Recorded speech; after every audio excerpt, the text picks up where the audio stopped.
Monsieur le Président, Monsieur le Ministre, chers collègues, je voudrais débuter mon propos en rappelant que notre groupe Les Républicains n'a jamais eu d'attitude dogmatique et que lorsqu'il y a des points positifs, nous assumons de le dire.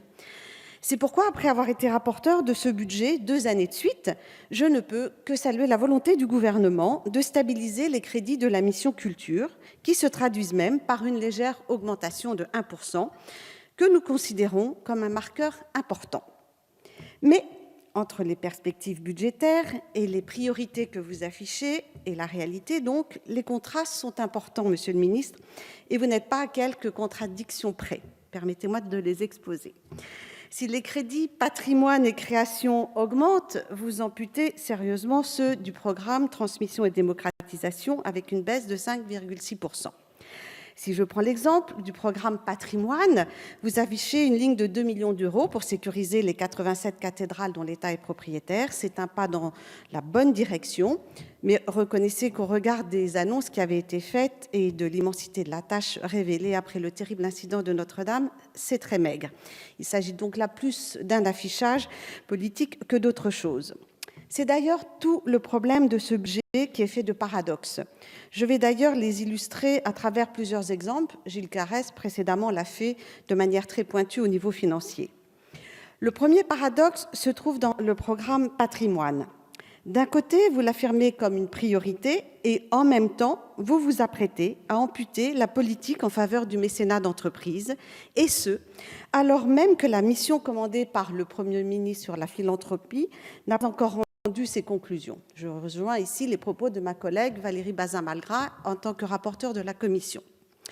Je vous parlais d'ailleurs à l'instant, Monsieur le ministre, de Notre-Dame. Après l'incendie, c'est aussi grâce au mécénat d'entreprise que nous avons pu collecter jusqu'à 1 milliard d'euros de promesses de dons.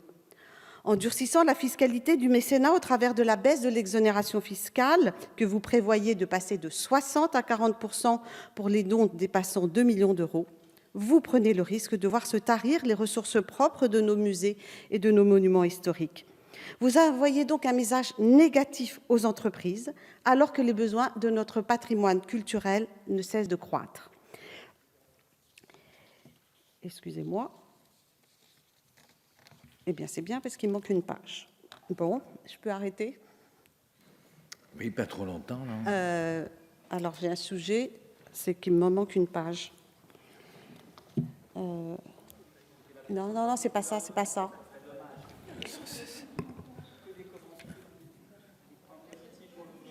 Mais j'ai commencé à les donner, mais je suis désolée, il faut que mon... Non, mais elle est restée dans mon bureau.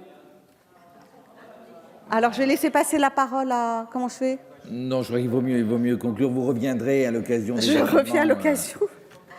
À l'occasion des amendements, ma chère collègue. Non, mais je suis désolée, j'ai pas vous donnera un peu de marge. Vous donnerez un peu de marge pour les amendements. Non, mais bon, alors, non, mais ce qui m'ennuie, c'est que je vais essayer de me rappeler des choses, surtout.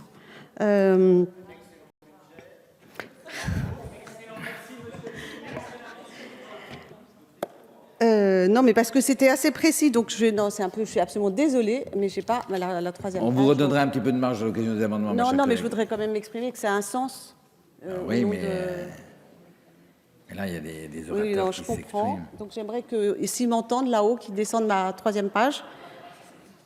Il y a un collaborateur qui va... Oui. Bon, alors, je reviendrai, donc je ne vais pas vous embêter, je vais revenir au programme, je vais en venir au programme création, et puis on reviendra. Oui, Monsieur le ministre, je comprenais votre impatience, donc j'en reviens donc au programme création. Lors de nos débats sur le projet de loi de finances 2018, j'avais déjà émis plusieurs recommandations en faveur de la Cité du théâtre, qui, vous le savez, me tient particulièrement à cœur. Malheureusement, et vous l'avez reconnu, je crois, en commission, force est de constater que les choix que vous faites aujourd'hui au travers du programme création ne sont pas à la hauteur de l'enjeu et que vous compromettez ainsi une livraison dans les délais, puisque je crois que nous allons perdre 1 an, de ce haut lieu emblématique qui, lui, inclut, rappelons-le, l'ouverture d'une 2e salle à l'Opéra Bastille. Sur les 86 millions d'euros de l'opération, vous repoussez à la mandature prochaine des décaissements importants. La conséquence pour les opérateurs de cette cité est que leurs fonds de roulement seront, à n'en pas douter, ponctionnés pour couvrir les 22,5 millions d'euros en crédits de paiement qui ne sont pas inscrits dans ce budget, alors même que votre ministère a estimé ses besoins pour le chantier Bastille. C'est donc un autre paradoxe du budget. Dans le programme Transmission et démocratisation concernant le pass culture, et j'en conclurai par là, c'est sûrement le troisième grand paradoxe du budget que nous examinons. D'abord, une interrogation sur le faible nombre d'inscrits parmi les jeunes, seulement 20 000 sur les 135 000 éligibles, et le taux de consommation des 500 € prévus pour chaque jeune de 18 ans qui n'atteint que péniblement les 60 %. Et ce, alors même qu'un rapide calcul permet de constater que seuls les 19 millions d'euros ont seulement été consommés sur les 29 millions d'euros qui avaient été attribués. Cela a été déjà souligné précédemment. Et pourtant, vous annoncez une dotation de 49 millions d'euros, puis 84 millions, puis 104 millions. Nous sommes donc particulièrement dubitatifs à propos de cette inflation budgétaire, alors même que d'autres chantiers manquent cruellement de crédit. Nous pensons que là, vous vous enfermez dans une fuite en avant, parce qu'il s'agit d'une promesse de campagne du président de la République, et il nous paraîtrait plus opportun de les accoler davantage au bilan de l'expérimentation en cours dans les départements. Et au-delà de l'expérimentation du pass culture, je regrette également que ce budget ne permette pas de plus grande clarté quant à la démocratisation et à l'éducation artistique et culturelle. En effet, les crédits de ce programme sont très difficiles à retracer puisqu'ils sont attribués sous forme de dépenses d'intervention aux collectivités territoriales.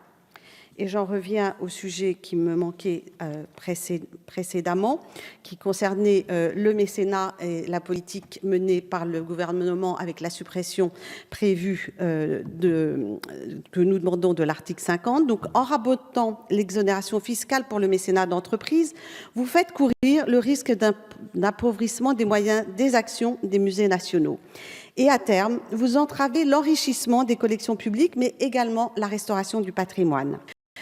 Qu'en sera-t-il à l'avenir des entreprises mécènes d'opérations comme la restauration du Grand Palais, celle du château de Villers-Cotterêts, qui ont bénéficié chacun de 25 millions d'euros au titre du mécénat, ou encore du château de Versailles, dont les 6 millions d'euros ont permis la rénovation du hameau de la Reine, eux aussi également issus du mécénat d'entreprise. Ainsi, vous faites peser toujours plus de charges sur les organismes culturels en les contraignant à s'appuyer sur leurs ressources propres, tout en rendant le mécénat moins attractif.